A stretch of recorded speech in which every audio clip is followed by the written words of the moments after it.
Our question is, if the eight digit number 28357A59 is exactly divisible by 111, then find the least possible value of A. हमारा ये number दे रखा है 28357A59। अगर ये exactly divisible है 111 से यानी 111 से, तो हमें ए की वैल्यू फाइंड करनी है। तो ये जो नंबर है ये डिविजिबल है 111 से,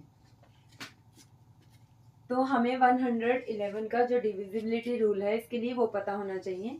तो हमारा 111 में 3 डिजिट है, तो हम क्या करेंगे, 3 डिजिट की पेयर बना लेंगे। 1 2 पेयर, थर्ड पेयर में 2 डिजिट हैं, तो हम एक 0 लगा के इसको भी 3 डिजिट नंबर बना लेंगे।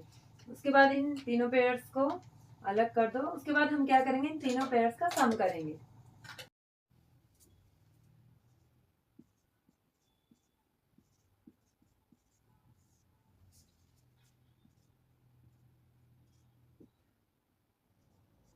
तो अब हम देखेंगे कि जब हमने इनको ऐड किया है तो ए की वैल्यू भी हमें नहीं पता, भी हमने ए की वैल्यू को छोड़ दिया है, ए की वैल्यू को कंसीडर नहीं किया है। फिर अगर ए की वैल्यू हम सोचते हैं भी कुछ नहीं है, 0 है, तो हमारा जो नंबर आ रहा है वो ये आ रहा है 444। ये 111 से डिविजिबल है, यस। 111 4 444, तो इसका मतलब ए की वैल्यू को अगर हम 0 माने तो ये नंबर पूरा डिविजिबल है। तो it's 8 number is divisible by 111। अगर ये नंबर पूरा डिविजिबल है तो ए की सबसे छोटी लीस्ट वैल्यू क्या हो सकती है, 0। हो सकता है ए की वैल्यू और भी हो 1 2 3 में हो सकती है, लेकिन क्योंकि हमें क्वेश्चन में पूछा लीस्ट पॉसिबल सबसे छोटी वैल्यू निकालनी है, तो 0 ही सबसे छोटी वैल्यू होती है। इसलिए हमें आगे क्वेश्चन करके देखने की जरूरत नहीं है ए की वैल्यू को। ए की वैल्यू 0 आंसर आ जाएगा, क्योंकि अगर ए की वैल्यू 0 है तो ये कंप्लीटली एग्जैक्टली डिविजिबल है 111 से, तो ए इज इक्वल टू 0।